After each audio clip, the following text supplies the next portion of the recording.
کل مختار ہے، اللہ تبارک و تعالیٰ نے کل مختار بنا دیا ہے، جو چاہے کرے، کوئی روک ٹوک نہیں ہے۔ اب ان کو ہم اپنی طرح مانیں، یہ کہاں کی عقل مندی ہے، یہ کہاں کی عقل مندی ہے؟ ارے ہمارے نبی تو وہاں پہنچ گئے جہاں کسی کے غبان بھی نہیں جا سکتا، لا مقام ہے۔ اللہ تبارک و تعالیٰ نے نبیوں کا وہ مقام عطا فرمایا ہے، امتی ہیچ ہے ان کے نزدیک، ہیچ ہے۔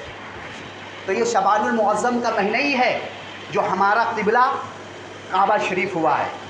شعبان المعظم کے مہینے میں ہی آیت نازل ہوئی ہے کہ محبوب بار بار چہرہ دیکھنا آسمان کے جانب کرنا بہت پسند آیا، کعبہ شریف کی قبلہ بنا لو۔ حضور اکرم صلی اللہ علیہ وسلم نے کعبہ شریف کی طرف اپنا قبلہ بنایا، اور وہاں جب مسجد قبلتین جائیں گے تو آپ دیکھیں گے۔ تو یہ مہینہ جب رجب المرجب کا مہینہ آتا تھا تو صحابہ اکرام رضی اللہ تعالیٰ عنہ اپنے کاروبار ختم کر دیتے تھے، سمٹ دیتے تھے، بہت کم کاروبار کیا کرتے تھے اور حساب و کتاب میں لگ جاتے تھے، زکوٰۃ نکالنے کے حساب و کتاب۔ جب شعبان کا مہینہ آتا تھا پورے جتنے ان کا کاروبار کا سامان ہوتا تھا سب کا حساب و کتاب کرنا چالو کر دیتے تھے، اور رمضان آتے آتے پوری طریقے سے کاروبار بند کر دیتے تھے اور رمضان کا انتظار کرتے تھے۔ حضور اکرم صلی اللہ علیہ وسلم خود فرماتے کہ رمضان کے مہینے کا انتظار کرو، رمضان کے آنے کا انتظار کرو۔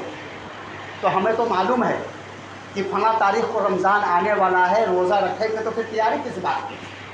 معلوم ہے نا بھائی۔ تو حضور اکرم صلی اللہ علیہ وسلم نے تیار ہونے یا تیاری اس کے انتظار کرنے کا بلائے کہ انتظار کرو۔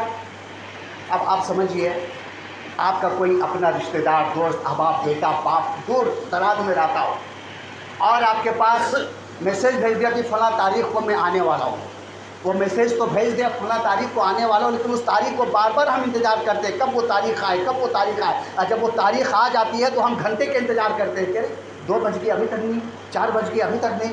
آج کل فون کا زمانے، فون کرتے بھائی کہاں تک پہنچے، ابھی تک نہیں آئے ہو، ہے یا نہیں؟ سمجھ رہے بات کو نا میں جو بول رہا ہوں؟ تو اسی طریقے سے رمضان کے مہینے کے انتظار کرنا بہت بڑا ثواب ہے۔ جس نے رمضان کے مہینے کی انتظار کیا اور اس رمضان کے مہینے کی تیاری کیا، اللہ تبارک و تعالیٰ اس بندے سے خوش ہو جاتا ہے، اس بندے سے خوش ہو جاتا ہے۔ اپنا کاروبار ٹھکانا لگا دو اور رمضان کی تیاری میں لگ جاؤ، اور اس میں زیادہ سے زیادہ روزہ رکھو۔ ہمارے آقا علیہ الصلوۃ والسلام زیادہ سے زیادہ روزہ رکھتے تھے۔ یوم البیض ہر مہینہ آتا ہے، یوم البیض جس میں حضور اکرم صلی اللہ علیہ وسلم ہر مہینہ روزہ رکھتے تھے۔ وہ یوم البیض جو ہے 13، 14، 15، آج 14 اور 15 تو ہم سب رکھتے ہی ہیں رجب المرجب کے مہینے، شعبان کے مہینے میں، تو ایک روزہ 13 کا آپ رکھ لیں تو 13، 14، 15 یوم البیض کا روزہ ہو جائے گا، اور آقا علیہ الصلوۃ والسلام کی سنت بھی ادا ہو جائے گی۔ اور زیادہ سے زیادہ انتظار کرے اور اپنے گھر کی صاف صفائی رکھے۔ رمضان آنے والا، کیوں تیاری مطلب کیا ہے کہ رمضان قریب ہے، تیار ہو جا، رمضان قریب ہے، بالکل صاف صفائی رکھو۔ بچوں کو رمضان کے بارے میں بتاؤ کہ روزہ آنے والا، رمضان آنے والا، اس کی تیاری کرو۔ قرآن کی تلاوت ابھی سے شروع کر دو تاکہ رمضان میں کنٹینیو ہمیں قرآن کی تلاوت کرنے ملے۔ اس لیے پہلے سے اگر ہم تیار ہوں گے، اگر اچانک کوئی مہمان ہمارے گھر میں آ جائے تو ہم اس کے ساتھ کیا کر سکتے ہیں، لیکن پہلے سے معلومات ہو کہ ہمارے گھر میں مہمان آنے والا ہے تو ہم کس طریقے سے مہمان کی تیاری کرتے ہیں، اچھا بستر لگاتے ہیں، اچھا کھانا بناتے ہیں، اچھی طریقے سے اس کی سواگتم کرتے ہیں، ویلکم کرتے ہیں۔ اور اگر اچانک آ جائے تو ہم اس طریقے سے اس کا سواگتم، ویلکم، خوش آمدید نہیں کر سکتے اپنے مہمان کو، لیکن اگر ہم جانکاری کے ساتھ کہ ہمارے گھر میں اتنی تاریخ کو مہمان آنے والا ہے تو ہم پہلے سے بالکل تیار رہیں گے اس کی خیر مقدم کے لیے۔ تو آپ کو معلوم ہے کہ رمضان مبارک کا مہینہ اب آنے والا ہے، اب ہمیں چاہیے کہ بھرپور تیاری کرنی چاہیے، بھرپور۔ غریبوں کی مدد کریں، یتیموں کی مدد کریں، جن بیچارے کے پاس افطاری کرنے کا ذریعہ نہیں ہے، دیتے ہیں لوگ لیکن آخری رمضان میں، فائدہ کیا؟ آخری رمضان میں دیتے ہیں، کپڑا بھی دیتے ہیں، کھانا بھی دیتے ہیں، سب کچھ دیتے ہیں، آخری رمضان میں فائدہ کریں، پہلے دو۔ آپ جن کو جانتے ہیں کہ جن کے گھر میں رمضان کرنے کے لیے، رمضان کا اہتمام کرنے کے لیے کوئی ذریعہ نہیں ہے تو آپ ان کے گھر کی مدد کیجیے۔ وقت نہیں ہے ورنہ انشاءاللہ ایک واقعہ آپ کو بتاتا ہے۔ حضرت ایک بہت ہی غریب انسان تھا، مزدوری کیا کرتا تھا، بہت دنوں سے اسے مزدوری نہیں ملی تھی، ان کے 3-4 بچے بھوک سے 4-5 دن سے بالکل پریشان تھے۔ ایک دن اتفاق سے کسی انسان نے اس کو مزدوری کے لیے لے گیا، بولا اینٹ اٹھا کر رکھ دو، کچھ پیسے دیے، اس سے اس نے 2 روٹی خریدی۔ 2 روٹی خریدنے کے بعد اپنے گھر کے جانب خوشی خوشی جانے لگا کہ آج میں اپنے بچوں کو حلق میں کچھ ڈالوں گا کہ اچانک کیا دیکھا، سڑک کے کنارے ایک عورت بیٹھی ہوئی ہے اور اس کے ساتھ 2 بچے ہیں جو بھوک سے بیتاب ہیں۔ اس نے وہ اپنی روٹی اسے دے دیا، گھر کے جانب جانے لگا کہ اللہ تبارک و تعالیٰ ہے انتظام کرے گا۔ جب اپنے گھر میں پہنچا گاؤں بستی میں تو کسی نے آواز دے رہا تھا ابو القاسم کا بیٹا کون ہے، ابو القاسم کا بیٹا کون ہے؟ اس نے آگے بڑھا، بولا نہیں وہ ابو القاسم کا بیٹا۔ وہ شخص بولا کہ تمہارے ابا نے 30,000 درہم مجھے قرض کے طور پہ دیا تھا، میں کب سے تلاش کر رہا ہوں، یہ آپ کی امانت ہے، لو۔ المختصر کہ وہ بہت امیر آدمی ہو گیا اور خراج زکوٰۃ دینے لگا۔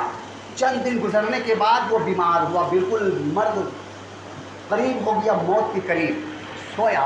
خواب میں کیا دیکھا کہ قیامت برپا ہے، قیامت برپا ہے اور اعمال تولے جا رہے ہیں، تو ان کے اعمال گناہ زیادہ ہے اور نیکی کم ہے۔ یہ پریشان ہو گیا کہ میں مالدار ہوا تو زکوٰۃ فطرہ سب دیا، ہر چیز، پھر میرے اعمال اتنے کم کیوں ہیں، میرے ترازو میں اتنی نیکیاں کم کیوں ہے؟ تو ایک فرشتہ آیا ادھر سے، 2 روٹی ڈالا اس میں، تو اس کے پلہ بھاری ہو گیا اعمال والا، نیکی والا۔ یہ خوش ہوا اور جب اٹھا تو اپنے پیر و مرشد کے پاس گیا، پورا واقعہ بتایا۔